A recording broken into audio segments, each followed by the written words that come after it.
প্রিয় student, welcome to SKB math and physics education চ্যানেলে তোমাদের স্বাগতম। শুরু করব ডব্লিউবিপিএসসি মিসলেনিয়াসে আসা প্রিভিয়াস ইয়ারের ম্যাথ নিয়ে ম্যাথ ক্লাস। স্কিপ করবে না, দেখতে থাকবে। প্রিভিয়াস ইয়ারের ম্যাথগুলো নিয়ে ক্লাস চলছে।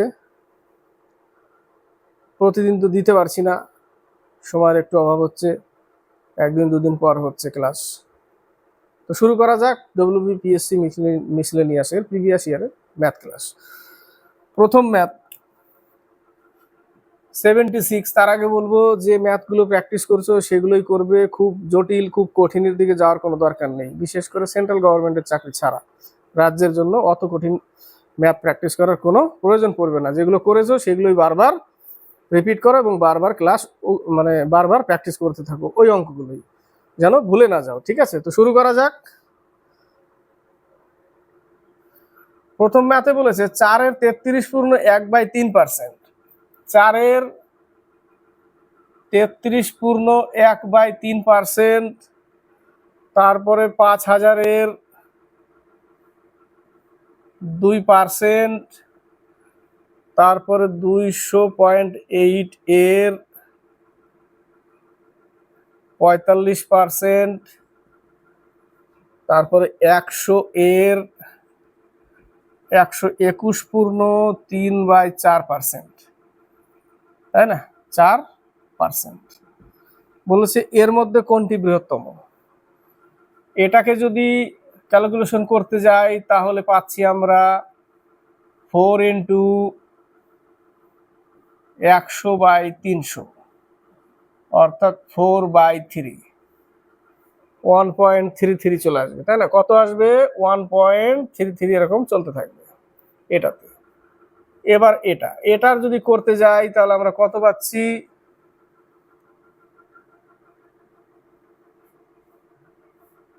5000 এর 2%, 5000 এর 2%, তো 5000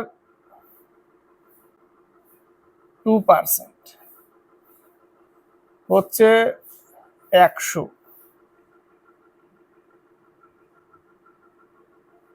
পেলাম। এটার কত পাবো? এর যদি দশমিক তুলে নিই তাহলে এখানে ইনটু থাকবে, এটা গুণ করতে হবে, বা এর সাথে গুণ করে দিই 200.8, তার সাথে 45 গুণ, তারপরে আবার 3টে ঘর পর শূন্য, অর্থাৎ টোটাল যদি আমি দশমিক তুলে দিই তাহলে 4 ঘর পর দশমিক হবে, তাই না? 4 ঘর পর দশমিক হবে। 5 8 40, 4,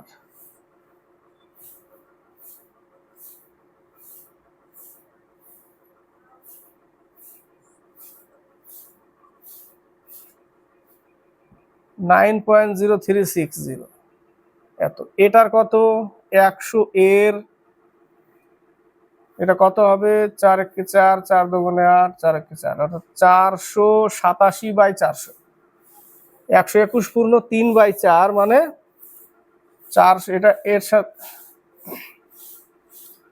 এটা যদি গুণ করি, এর এত পূর্ণ 3/4%, মানে এটা গুণ হবে 4, 4 2 8, 4 1 4 প্লাস 3, তাহলে পাচ্ছি 487/4, তার সাথে এত গুণ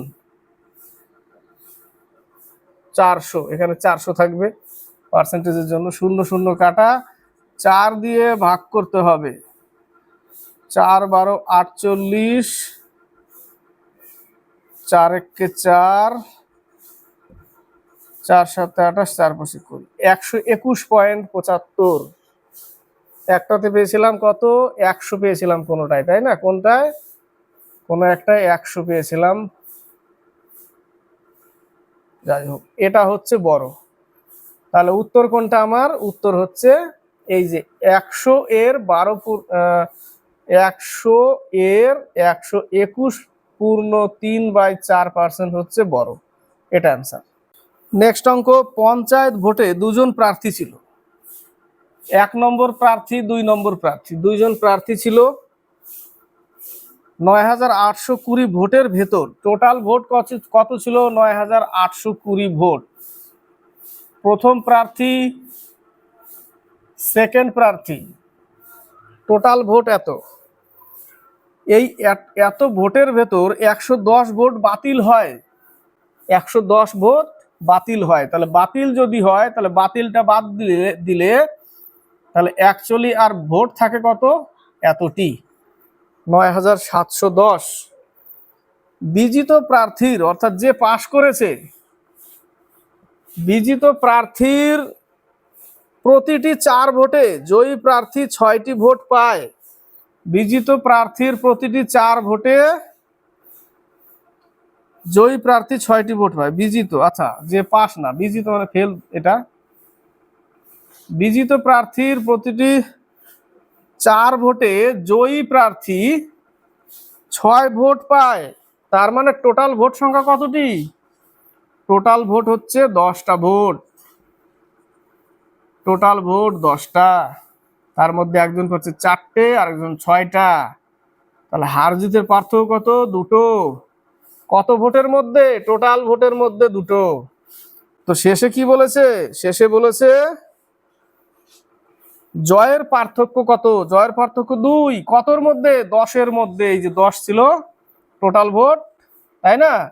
তাহলে 10-এর মধ্যে 2 পার্থক্য, তো এই দুটোর পার্থক্য 2। কতর মধ্যে? 10-এর মধ্যে। টোটাল 10, 10-এর মধ্যে 2, তাহলে এতর মধ্যে কত? গুণ করো 2, 7 গুণে 14, 1, 9 দুগুণে 18, 19, 1942।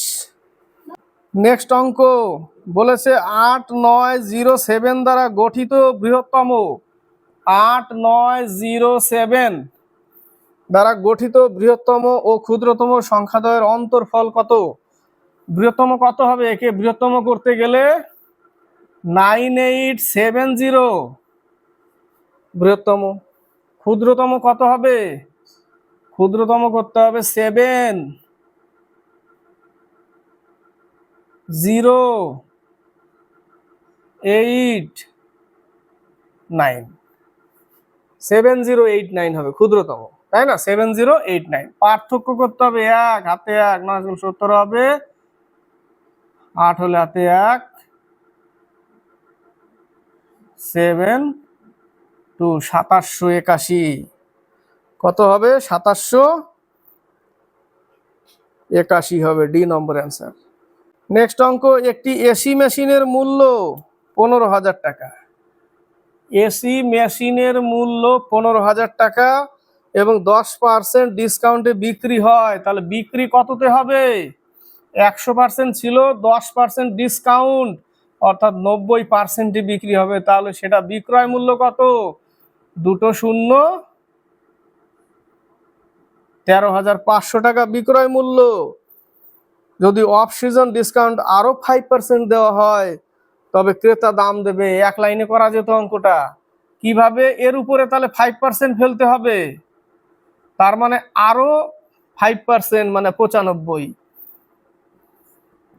এইভাবে করতে হবে। তাহলে 135-এর সাথে 95 গুণ করলে 2, 17 1, 6, 45 4, 27 আর 4 হচ্ছে 31, 3, 9 9 3 12,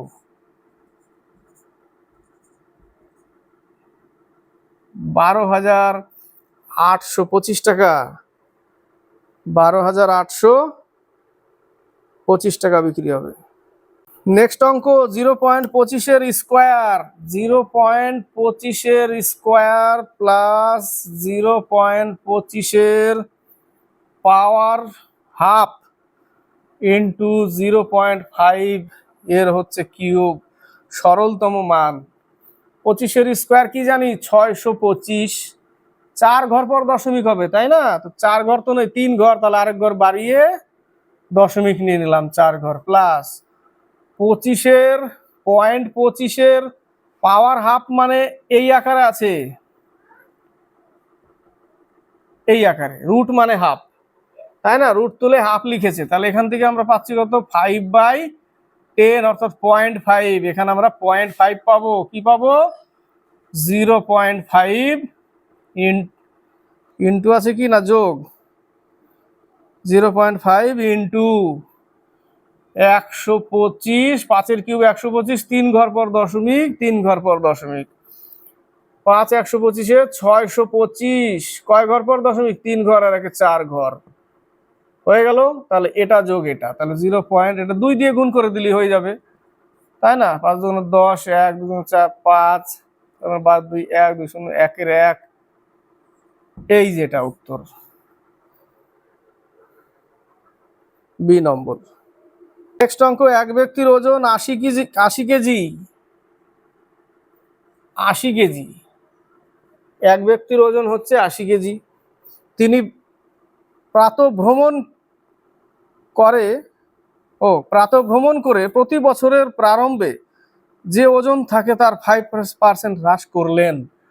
সকালে হেঁটে 5% যদি হ্রাস করে তাহলে 95% বাই 100, তাহলে কত কেজি তার ওজন এখন আছে বর্তমানে সেটা পেয়ে যাব, তাই না? 5 দুগুণে 10, 5 19 95, 4 76, 76 কেজি, 4 কেজি কমিয়েছে। কত? 4 কেজি কমিয়েছে। 3 বছর পরে ওই ব্যক্তির ওজন হবে, এটা চক্রবৃদ্ধিতে আসবে, এটা এরকম আসবে না। তাহলে 80 কেজি হ্রাস হচ্ছে, তাই না? তাহলে 1 মাইনাস 5/100 কিউব, এটা হ্রাস হবে মানে কমবে, 5 20 100।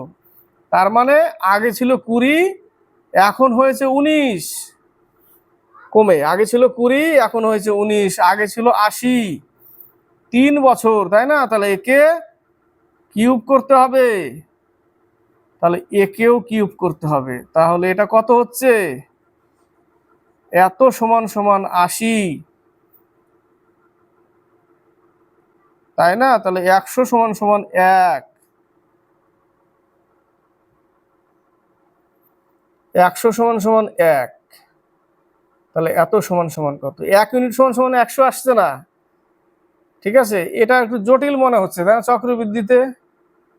তাহলে যদি আমি এখানেই করি 19 ইন্টু 19 8000, তাহলে 80 into 19 into 19 into 19 by 20 into, অর্থাৎ এত, 0 0 কাটলাম, এত 2 ঘর পর দশমিক করতে হবে, 300 কত হয়? 19 এর স্কোয়ার হচ্ছে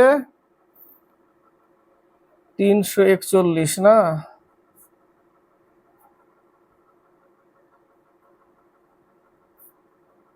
361, তার সাথে আবার 19,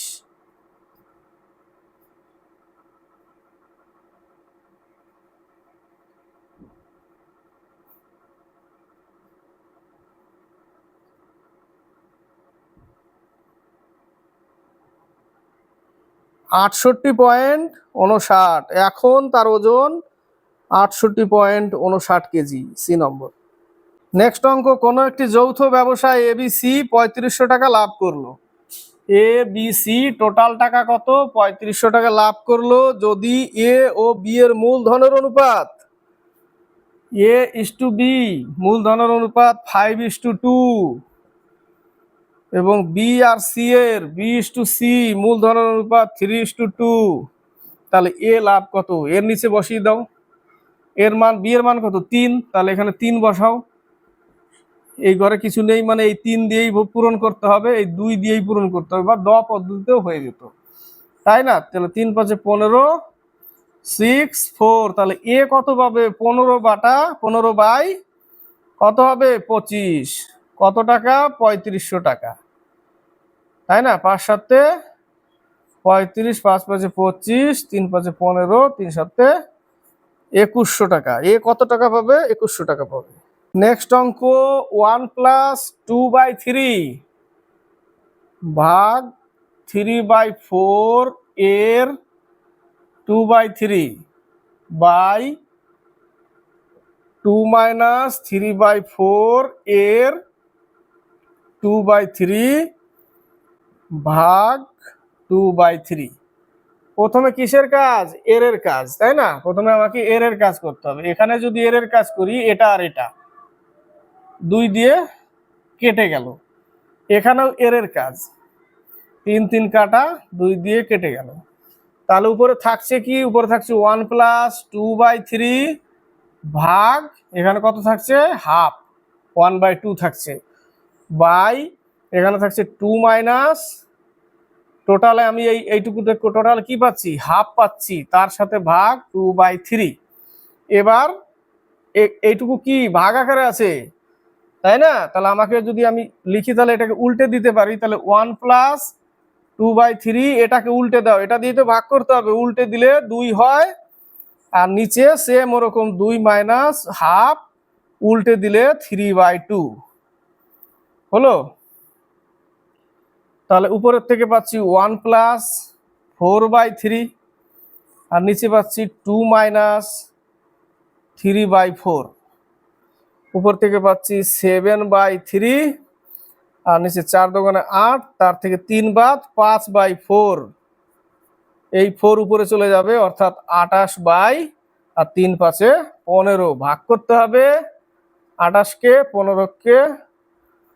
15 থাকছে 13, তাহলে 1/13/15, 1/13/15 উত্তর। নেক্সট অঙ্ক, স্থির জলে একটি নৌকার গতিবেগ ঘন্টায় 10 কিলোমিটার, অর্থাৎ নৌকা আমরা এক্স ধরি 10 কিলোমিটার, এবং নদীর স্রোতের বেগ ওয়াই কে স্রোত ধরি, তার হচ্ছে 4 কিলোমিটার পার আওয়ার। স্রোতের বিপরীতে 30 কিমি যেতে নৌকাটির সময় লাগবে। স্রোতের দিকে যেতে হলে আমাদের লিখতে হয় x+y, স্রোতের দিকে।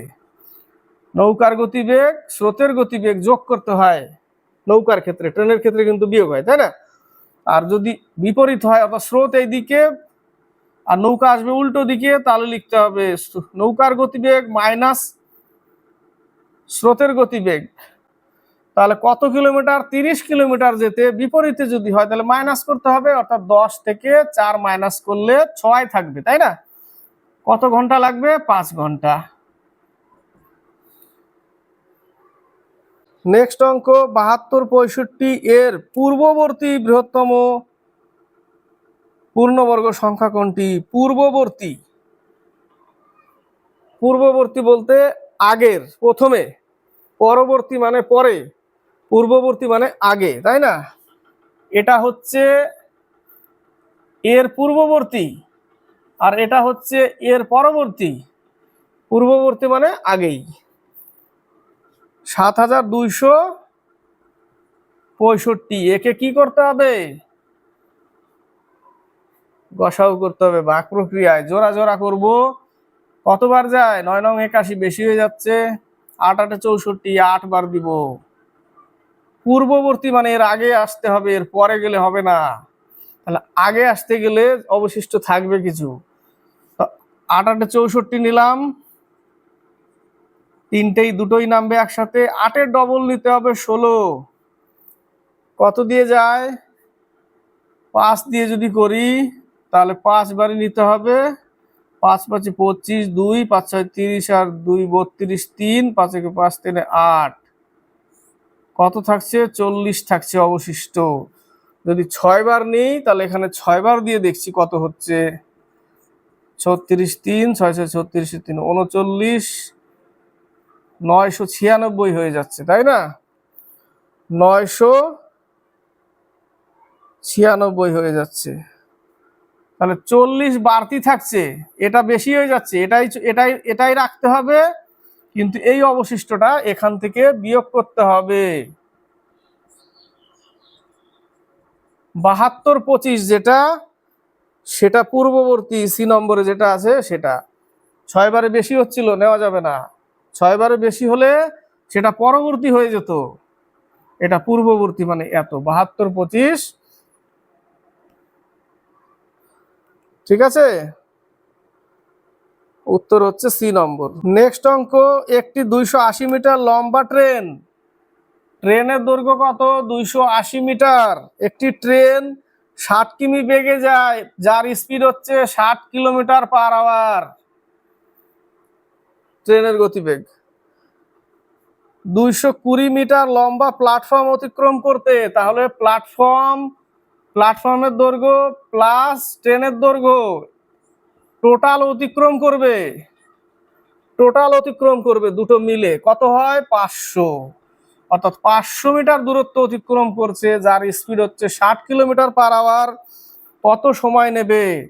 দূরত্ব বাই টাইম সমান সমান স্পিড। স্পিড কত? স্পিড দিয়েছে 60 কিলোমিটার পার আওয়ার, এখানে আছে সেকেন্ডে উত্তর, এটা কিমিতে, তাহলে একেও মিটার পার সেকেন্ডে করে নাও, বা লিখতে পারতে 500/60, ওকে 5/18 দিয়ে এইভাবে করতে হতো, এটা করলেও হবে।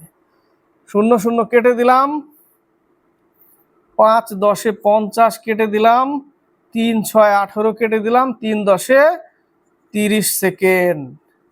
কত সেকেন্ড? 30 সেকেন্ড। নেক্সট অঙ্ক, পচা মাছের জন্য মাছ বিক্রেতা 10% ক্ষতিতে মাছ বিক্রি করতে বাধ্য হয়েছেন।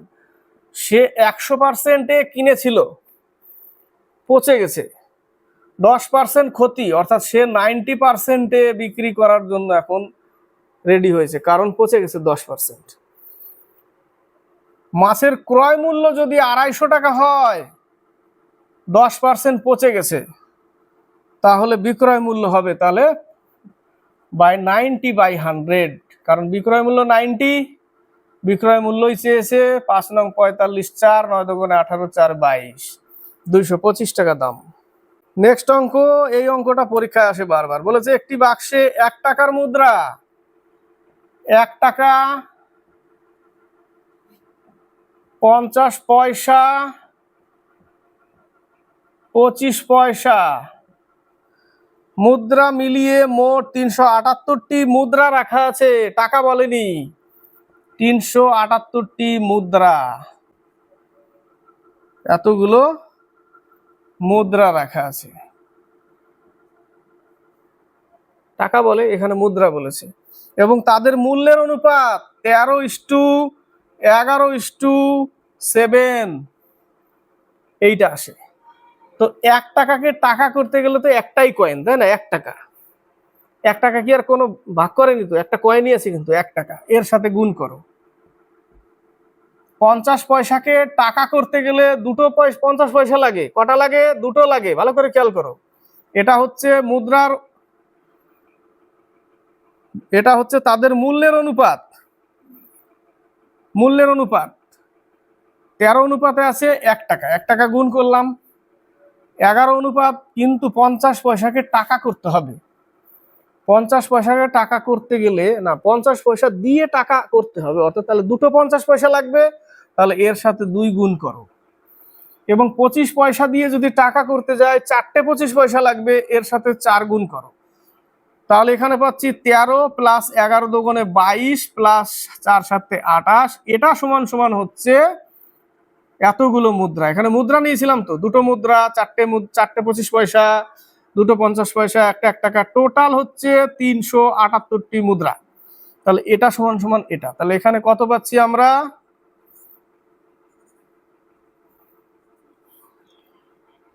63 ইউনিট সমান সমান 378। কয় দিয়ে কাটে? 6 দিয়ে কেটে যায়। 1 ইউনিট সমান সমান 6, তাই না? 6 ইউনিট। 1 সমান সমান যদি 6 হয়, তো আমাকে বলেছে কি কত পয়সা, কতগুলো মুদ্রা? 25 পয়সার মুদ্রা আছে। 25 পয়সার মুদ্রা 28 পেয়েছিলাম, তাই না? 28 করেছিলাম এই যে, তাহলে এর সাথে 28, 6টা 48, 4 6 দুগুণে 12 আর 4 16, 168টি। একজন ব্যবসায়ী শাড়ির ওপর 20% হারে বেশি দাম লেখে। 100% দাম ছিল, 20% বেশি লিখেছে, অর্থাৎ 120, এবং বিক্রি করার সময় 5% ছাড় দিচ্ছে। তাহলে এত দাম রেখেছে, এর উপরে 5% যদি ছাড় দেয়, দাম ছিল এত টাকা, 120, 20% বাড়তি করে 5% ছাড় দিয়েছে, তাহলে সে বিক্রি করেছে কত? 6 দুগুণে 12, 5 দুগুণে 10, 5 19 95, 6 নং 54, 5 6 এত 114 টাকা বিক্রি করেছে। যার দাম ছিল 100 টাকা, বিক্রি করেছে 114 টাকা, 14% লাভ। নেক্সট অঙ্ক, এই অঙ্কটা পরীক্ষা আসে। বলেছে একটি রবারের দড়িকে টেনে 40% বাড়ানো হলো। এই একটা রবারের দড়ি ছিল, যার আগে দৈর্ঘ্য ছিল 100%, এখন একে টেনে 40% বাড়িয়েছে, অর্থাৎ এখান থেকে এই পর্যন্ত এখন 140 হয়ে গেছে, এখান থেকে নিয়ে এই পর্যন্ত।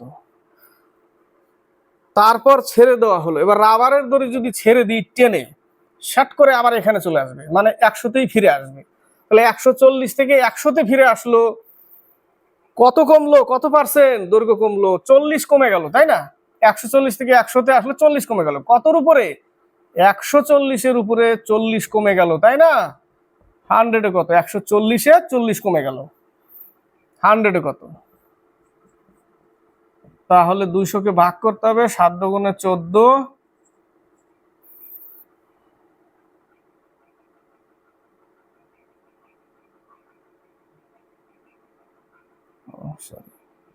সাত আটে 56, 28/4/7%। 28/4/7। নেক্সট অঙ্ক, দুইটি সংখ্যার অনুপাত 4:5। এটা প্রথম, এটা সেকেন্ড, এর অনুপাত 4:5। তাদের লসাগু 100। লসাগু করতে গেলে আমরা কখনো 4x, লসাগু মানে কি দুটোর গুণফল, তো কখনোই আমরা 4x × 5x = 100 নিব না। ঠিক আছে, আমরা জাস্ট শুধু একটাই x নিব। ঠিক আছে, তাহলে আমরা x এর মান পেয়ে যাব। তাহলে 4 5 20x = 100, x = 5। 5 পেলাম, তাহলে একটা সংখ্যা হচ্ছে 20 আর একটা সংখ্যা হচ্ছে 25, এদের যোগফল হচ্ছে 35 যদি যোগফল বলে থাকে। না 35 কি করে? 45, সরি, 20 আর 25 45। নেক্সট অঙ্ক, 9টি বাল্ব প্রত্যহ 4 ঘন্টা করে 30 দিন ব্যবহার করলে 225 টাকা বিল দিতে হয়। MDH M1 D1 H1 by work 1 equal to M2 D2 H2 by work 2। এটাই তো ফেলতে হবে। 9টি বাল্ব মানে এম এর জায়গায়, এম মানে মানুষ, 9টি বাল্ব প্রত্যহ 4 ঘন্টা করে 30 দিন, দিন 30, 4 ঘন্টা, ওয়ার্ক হচ্ছে 225টি বাল্ব ইকুয়াল M2 মানে 5টি বাল্ব 6 ঘন্টা করে ঘন্টা, কত দিন, অর্থাৎ ডি বাই কত বিল ওঠায়? 375 টাকা বিল। ডি এর মান চেয়েছে এখানে। ঠিক আছে, ডি এর মান চেয়েছে। 5 7 35, 5 5 25, 4 5 20, 5 5 25, 5 9 3 15 45, 5 15 75, 5 5 কাটা, 5 6 30 কাটা, 3 3 9 কাটা, ডি সমান সমান 60। ডি সমান সমান কত? 60 পেলাম। নেক্সট অঙ্ক, প্রথমে কোন গোলকের লোকের বেতন 50% কমানো হলো, তারপর তার বেতন 50% বাড়ানো হলো। একই পার্সেন্টেজ বাড়াচ্ছে কমাচ্ছে, তাহলে আমরা কি করতাম? 50% × 50% বাই 100, তাই না? তাহলে 25% কি হবে? হ্রাস পাবে। 25% হ্রাস, বাড়লো না, কমবে সব সময়। ঠিক আছে, কমালো মানে আগে কমালো মানে 50 হলো, পরে 50% বাড়িয়েছে মানে 150 হয়েছে, বাই 100 আমার ছিল 100 করেছে এই আকৃতি, কমিয়েছে বাড়িয়েছে। 5 15 75, ছিল 100 হয়েছে 75, 25% কমে গেছে। নেক্সট অঙ্ক, কিছু লোক কোনো কাজের 3/4 অংশ করে 28 দিনে। এম লোক 28 দিনে করে কাজের 3/7 অংশ, এক কাজ ছিল তার 3/7 অংশ করে, তাহলে বাকি কাজ কত? বাকি কাজ হচ্ছে 4/7। এই কাজটা করবে, কাজের বাকি অংশ 21 দিনে শেষ করতে ইকুয়াল কাজের অঙ্ক, বাকি কাজ কত? 4/7। এই অংশ কাজ 21 দিনে করতে 14 জন লোক নিযুক্ত করা হয়। আরো 14 জন, আগে কতজন ছিল? এম জন, তাহলে M + 14 আরো নিযুক্ত করা হলো, এই কাজটা করবে। এইটা হচ্ছে সমীকরণ। তাহলে ওই কাজের প্রথমে কতজন লোক নিযুক্ত ছিল? এম এর মান পেয়ে যাব। 7 7 কাটা, মিটিয়ে দিলাম। এটা দিয়ে এটাও কাটা যায় না, এটা দিয়ে কাটা। 3 7 21, 7 দিয়ে কাটতে হবে, তাই না? 3 7 21, 4 7 28, কেটে গেল। তাহলে এই সোজা 4 4 16 M ইকুয়াল 3 3 9, 9m প্লাস 9-এর সাথে 14 গুণ 14 ইন্টু 9, এটাই পাশে আসলে 7m ইকুয়াল টু 14 ইন্টু 9, 7 দুগুণে 14, m সমান সমান 18। এটা গুণ করলাম না, টাইমটা বাঁচলো একটু। m সমান সমান 18। নেক্সট অঙ্ক, এটাই শেষ অঙ্ক। কোনো একটি কাজ এ এবং বি একত্রে 6 দিনে করতে পারে। এ প্লাস বি কোনো একটা কাজ 6 দিনে করে, বি এবং সি একত্রে 12 দিনে করে। B plus C equal to 12 দিনে করে। যদি সি এককভাবে ওই কাজটি 36 দিনে করতে পারে, সি একা বলেছে 36 দিনে, তাই না? তাহলে এখান থেকে দুইজনে মিলে করে 12 দিনে, আমরা করতে পারি A into B by A minus B, অর্থাৎ 36 ইন্টু 12 বাই বিয়োগ করলে কত পাচ্ছি আমরা? 24। তাহলে এখান থেকে কারটা পাবো? এখান থেকে বি এরটা পাবো, কারণ সি তো 36 একা, আর দুইজনে মিলে 12। যদি আমরা বাদ দিই তাহলে এখানে আমরা বি এরটা পেয়ে যাব, তাই না? 4 6 24, 6 6 36, 3 4 12, অর্থাৎ বি সমান সমান 18। বি যদি 18 হয়, দুইজনে মিলে 6 দিনে, তাহলে আবার সেম পদ্ধতি যদি করি আমরা 18 ইন্টু 6 বিয়োগ ফল 12, তাহলে আমরা এরটা পেয়ে যাব, তাই না? এরটা পেয়ে যাই। 6 দুগুণে 12, 9 দুগুণে 18, তাহলে এ করবে 9 দিনে, বি করবে 18 দিনে, সি 36 দিনে। এবার যদি তিনজনে একসাথে করতে যায় একত্রে, তাহলে লিখবো 9 18 36 এবিসি। এবার এই পদ্ধতিতে করতে পারি 36 4 2 1, এত কাজ টোটাল হচ্ছে 7। তাহলে 7 দিয়ে 36কে ভাগ করলে 5 7 35, 1 থাকলো 5 পূর্ণ 1/7 দিনে শেষ করবে কাজটা একত্রে। বোঝা গেল অঙ্কটা? ভালো লাগলে লাইক শেয়ার কমেন্ট অবশ্যই করবে, সাথে থাকবে, সাবস্ক্রাইব করবে, চ্যানেলকে এগিয়ে নিয়ে যাবে, কমেন্ট বক্সে কমেন্ট